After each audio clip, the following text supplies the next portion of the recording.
മരിച്ചാലും വേണ്ടില്ല, എനിക്കൊരു കുഞ്ഞ് വേണം ഡോക്ടറെ. ഒരു 70 വയസ്സുകാരിയുടെ വാക്കുകളാണിത്. ഈ ആഗ്രഹത്തിന് എതിർപ്പ് പറയാൻ ആ ഡോക്ടർക്ക് വാക്കുകൾ ഉണ്ടായില്ല. ഗുജറാത്തിലെ കച്ചിൽ നിന്ന് കേൾക്കുന്ന ഈ വാർത്ത വൈദ്യശാസ്ത്രത്തെ പോലും അമ്പരപ്പിക്കുന്നതാണ്. 70-ാം വയസ്സിൽ നീണ്ട 45 വർഷത്തെ കാത്തിരിപ്പിനൊടുവിൽ ജിവുബെൻ റബാരി എന്ന അമ്മയ്ക്ക് ഒരു ആൺകുഞ്ഞ് പിറന്നിരിക്കുന്നു. മറ്റുള്ളവർ മക്കളെ ലാളിക്കുന്നത് കണ്ട് കൊതി തീർക്കാനായിരുന്നു ഇവരുടെ ഇത്രയും കാലത്തെ വിധി. പ്രായം 70 കഴിഞ്ഞു. ഇനിയൊരു കുഞ്ഞേക്കാൾ കാണുക അസാധ്യമാണെന്ന് ലോകം മുഴുവൻ വിധി എഴുതിയ സമയം. എന്നാൽ തോറ്റുകൊടുക്കാൻ ജിവുബെന്നും ഭർത്താവ് മാൽധാരിയും തയ്യാറല്ലായിരുന്നു.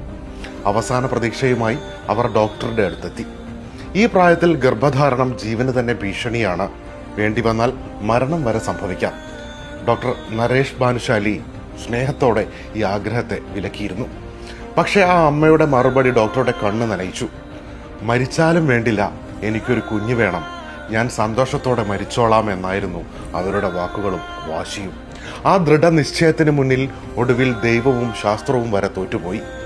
IVF ചികിത്സയിലൂടെ അസാധ്യമായത് അവർ സാധ്യമാക്കി.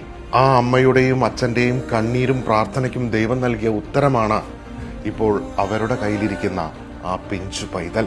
ആഗ്രഹിക്കുന്നത് ആത്മാർത്ഥമാണെങ്കിൽ കാലം പോലും നമുക്കായി വഴിമാറും എന്നതിൻ്റെ ഓർമ്മപ്പെടുത്തലാണ് ഈ അമ്മയും കുഞ്ഞും.